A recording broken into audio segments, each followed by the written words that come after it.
U.S. House Speaker Mike Johnson is taking a bold approach to avoid a government shutdown, despite opposition from fellow Republicans. He plans to rely on Democratic votes in a risky tactic that will be put to a vote on Tuesday. The proposed stopgap spending bill aims to extend government funding beyond November 17, when it is set to run out. To avoid potential procedural roadblocks, Johnson has decided to bring the bill directly to the House floor for a vote. However, this requires a two-thirds majority for passage, meaning Democratic support will be crucial. Johnson emphasized the importance of keeping the government operational and preventing a shutdown, stating, "Getting us beyond the shutdown and making sure that government stays in operation is a matter of conscience for all of us." In order to prevent a fourth shutdown in a decade, both the Republican-controlled House and the Democratic-led Senate must agree on spending legislation that President Joe Biden can sign into law before the current funding for federal agencies expires on Friday.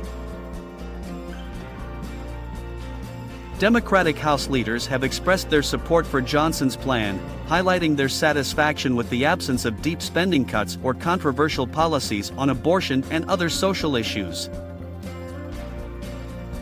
However, this comes at the cost of losing some Republican support.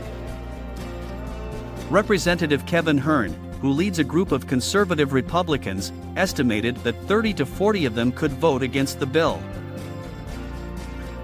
This year marks the third fiscal standoff in Congress, following a prolonged impasse earlier this year over the U.S. debt, which nearly led to a default. The ongoing partisan gridlock prompted Moody's to lower its credit rating outlook on the U.S. to negative from stable, citing the impact of high interest rates on borrowing costs. Johnson, who assumed the role of Speaker less than 3 weeks ago, has limited senior congressional leadership experience. With a slim majority of 221 to 213, he cannot afford to lose more than 3 Republican votes on legislation that Democrats oppose. He acknowledged the need for bipartisanship, stating, "When you have a small majority, it requires some things are going to have to be bipartisan." Senate Democratic leader Chuck Schumer expressed hope that the House would pass the bill and send it to the Senate, where he is working with Senate Republican leader Mitch McConnell to expedite the process. McConnell also voiced his support for the bill. Johnson's proposed bill aims to extend funding for various sectors, including military construction, veterans benefits, transportation, housing, urban development, agriculture, the Food and Drug Administration, and energy and water programs until January 19.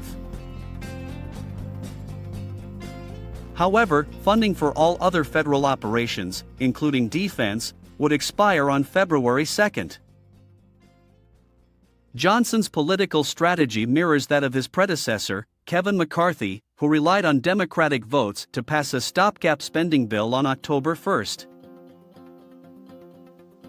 While some Republicans were displeased with McCarthy's approach and forced him out of his position shortly after, it is unlikely that Johnson will face the same fate, according to Republicans.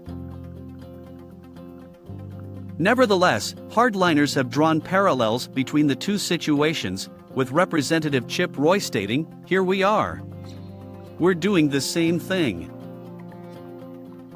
In conclusion, Johnson's decision to seek Democratic support in order to avoid a government shutdown is a risky move that will be put to a vote on Tuesday.